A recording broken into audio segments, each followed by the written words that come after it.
Usai membuka bimbingan teknis UMKM di kantor Kecamatan Sematang Borang, Kepala Dinas Koperasi dan UKM Kota Palembang, Ana Heriana mengungkapkan, keberadaan usaha mikro, kecil, dan menengah atau UMKM di Kota Palembang setiap tahunnya terus mengalami peningkatan dari segi jumlah. Di mana hingga memasuki pertengahan tahun 2019, setidaknya tercatat 37.000 UMKM terdapat di Kota Palembang. Namun yang berada di bawah binaan Dinas Koperasi dan UKM Kota Palembang belum mencapai angka 50% atau hanya sekitar 4.000 UMKM dan UMKM bergerak di bidang kuliner, kerajinan tangan hingga busana tradisional.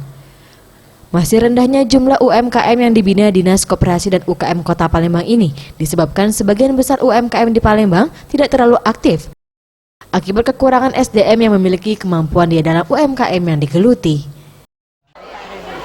Tapi jumlahnya itu 37.000. Yang kita bina 44.000. Kenapa Bapak sedikit kembangkan dari jumlah koperasi? Jadi dia itu begini, dengan 37 itu kan ada yang aktif, ada yang tidak aktif.